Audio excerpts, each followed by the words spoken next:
Hello बच्चों, आज हम पढ़ेंगे वचन नंबर। देखिए, वचन कहते हैं नंबर को, संख्या को, यानी कि गिनती, काउंटिंग। ठीक है, उसी को हम कहते हैं वचन। जैसे कि 1 2 3 4 है ना, ये क्या है, नंबर हो गए, और इन नंबर्स को हम कहते हैं वचन। वो कैसे? देखिए, जैसे कि यहाँ पर पिक्चर में ये है छाता, कितने? 1। ये भी छाते हैं, 3 छाते हैं, यानी कि 1 से ज़्यादा छाते हैं। ये बस है और ये हैं बसें। ठीक है, तो अब देखिए, आपने देखा कि ऊपर दिए गए छाता तथा बस से उनकी संख्या 1 होने का पता चलता है, जबकि छाते और बसें शब्दों से उनकी संख्या अनेक होने का पता चलता है। व्याकरण में इसे क्या कहते हैं? वचन कहते हैं। जैसे कि छाता, इससे हमें 1 होने का पता चला, और यह छाते, इससे अनेक होने का पता चला। यानी कि ये 1 छाता है, ये अनेक छाते हैं, 1 बस है, ये अनेक बसें हैं। ठीक है, तो इसी को हम कहते हैं व्याकरण की भाषा में वचन। यानी कि शब्द के जिस रूप से उसके एक या अनेक होने का बोध हो। शब्द का वह रूप जिससे उस शब्द के, उस वस्तु के, उस प्राणी, व्यक्ति, वस्तु के एक या एक से ज़्यादा होने का पता चलता है, उसी को हम व्याकरणिक भाषा में कहते हैं वचन। शब्द के जिस रूप से उसके एक या अनेक होने का बोध हो, अर्थात ज्ञान हो, पता चले, उसे हम वचन कहते हैं। और हिंदी में वचन 2 प्रकार के होते हैं। कितने प्रकार के होते हैं? 2 प्रकार के होते हैं, एक वचन और बहुवचन। 2 प्रकार के वचन होते हैं। अब एक वचन किसे कहते हैं? देखिए, एक वचन कहते हैं शब्द के जिस रूप से उसके एक होने का पता चले। ठीक है, जब एक हमें किसी चीज़ के एक होने का पता चलता है कि हाँ ये एक है, ठीक, तो उसको हम कहेंगे एक वचन। उस शब्द को हम कैसा शब्द कहेंगे? एक वचन शब्द। ठीक, जैसे कि रात, आँख, कपड़ा, स्त्री, चाबी, पेंसिल, बकरी, पंखा आदि, ये किस तरह के शब्द हैं? एक वचन शब्द हैं। और आगे है, दूसरा है वचन का प्रकार बहुवचन। ठीक है, बहुवचन कहते हैं शब्द के जिस रूप से उसके एक से अधिक होने का पता चले, उसे हम कहते हैं बहुवचन। ठीक है, जब एक होती है कोई वस्तु या कोई मतलब किसी शब्द से हमें उस किसी संबंधित वस्तु के या प्राणी के एक होने का पता चलता है, तो हम उस शब्द को कहते हैं एक वचन शब्द। यानी कि एक का पता चले तो एक वचन, और एक से ज़्यादा हो तो बहुवचन। एक से ज़्यादा होंगी तो बहुवचन। कैसे? जैसे कि रातें, आँखें, बहुत सारी आँखें हो गई, कपड़े, अनेक कपड़े हो गए, पता नहीं कितने हैं, स्त्रियाँ, चाबियाँ, पेंसिलें, बकरियाँ, पंखे आदि, ये किस तरह के शब्द हैं? बहुवचन शब्द हैं। अब देखिए क्या होता है, कभी कभी हम, जैसे हमसे कोई बड़ा व्यक्ति है, उसको आदर देने के लिए हम बहुवचन का प्रयोग करते हैं। जैसे मामा जी आए हैं, ऐसे तो नहीं कहेंगे मामा जी आया है, लेकिन हमें यहाँ पर आदर देने के लिए मामा जी हैं एक वचन, लेकिन यहाँ पर हम बहुवचन का प्रयोग करेंगे। क्यों? आदर देने के लिए। ठीक है, मामा जी आए हैं, लेकिन मामा जी वचन कौन सा है? एक वचन। प्रयोग कौन सा वचन किया हमने? बहुवचन का। क्यों? क्या है? आदर देने के लिए। आदर देने के लिए हम बहुवचन का प्रयोग करते हैं। आप बैठ जाइए, ऐसे तो नहीं कहेंगे तू बैठ जा। आदर देने के लिए हम क्या करेंगे? आप बैठ जाइए। ठीक है, बहुवचन का प्रयोग करेंगे। अगली बात है, कुछ शब्द ऐसे होते हैं जो हमेशा बहुवचन में ही रहते हैं, जिनका प्रयोग हम एक वचन में नहीं कर सकते हैं। ठीक है, ऐसे कौन से शब्द होते हैं? जैसे कि बाल, आंसू, दर्शन, हस्ताक्षर, लोग। ठीक है, तो ये शब्द ऐसे हैं जिनका प्रयोग हम एक वचन में नहीं करते हैं, हमेशा बहुवचन में ही करते हैं। जैसे कि दर्शन शब्द है, हम कैसे क्या कहेंगे? हमने भगवान के दर्शन किए हैं। ठीक है, ऐसे तो नहीं कहेंगे भगवान का दर्शन किया है। एक वचन में प्रयोग इसका नहीं करेंगे, बहुवचन में ही करेंगे। क्या आपने हस्ताक्षर कर दिए? या क्या आपने हस्ताक्षर कर दिया, कर दिए। ठीक है, तो हस्ताक्षर शब्द बहुवचन में प्रयोग करते हैं। तो ये कुछ ऐसे शब्द होते हैं जिनका प्रयोग हमेशा बहुवचन में ही होता है। ठीक है, और कुछ शब्द ऐसे होते हैं जो हमेशा एक वचन में प्रयोग में लाए जाते हैं, जैसे हैं क्षमा, क्रोध, सत्य, बारिश, पानी, दूध। ठीक है, इनका बहुवचन ही नहीं बनता है। क्षमा, क्षमाएं, क्षमाओं, कोई बहुवचन नहीं बनेगा।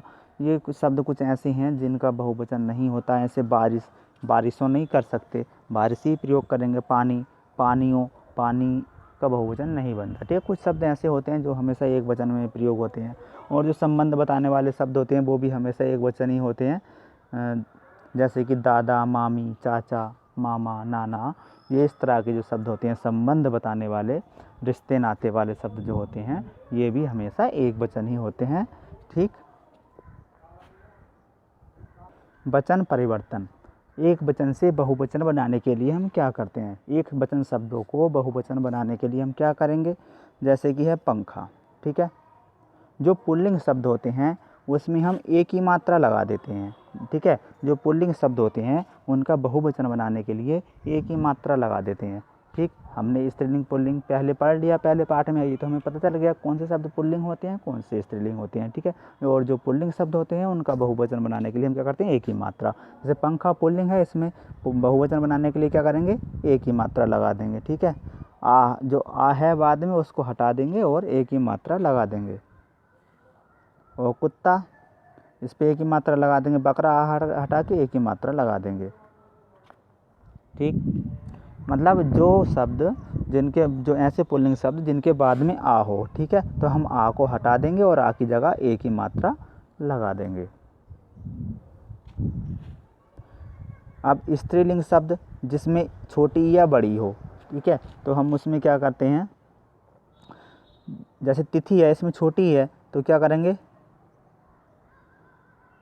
छोटी है, छोटी ही रहेगी और बाद में हम या और जोड़ देंगे। ठीक है, जैसे तिथि का तिथियाँ।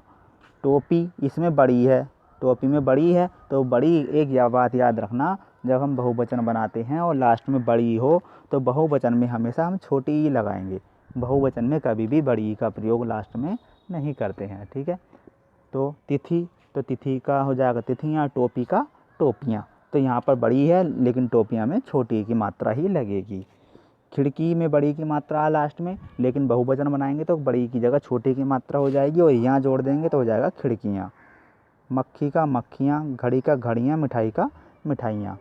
ठीक, अब जब जिन शब्दों में या पहले से लगा हुआ हो तो उसमें हमें खाली चंद्र बिंदी और लगानी होती है। जैसे डिबिया का डिबियाँ, बिटिया का बिटियाँ, गुड़िया का गुड़ियाँ।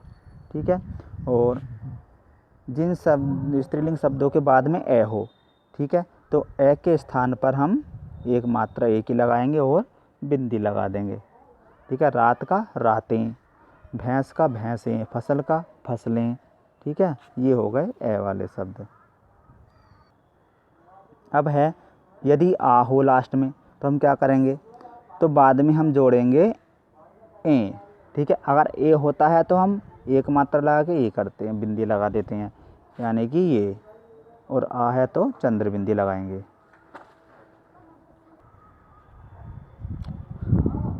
और यदि लास्ट में शब्द के बड़ा ऊ हो या छोटे ऊ की मात्रा हो। ठीक है, यदि लास्ट में बड़े ऊ या छोटे ऊ की मात्रा हो तो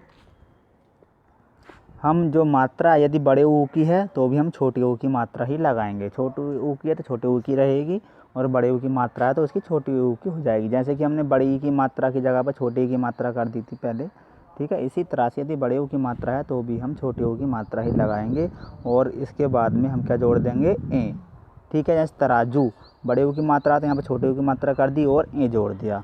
बहु, बड़े ऊ की मात्रा छोटे ऊ की मात्रा करके ए जोड़ दिया। धेनु धेनुएँ, वस्तु वस्तुएँ, ऋतु ऋतुएँ, वधु वधुएँ। ठीक है, अब देखिए दोबारा समझ लीजिए। जैसे कि यदि किसी शब्द के बाद में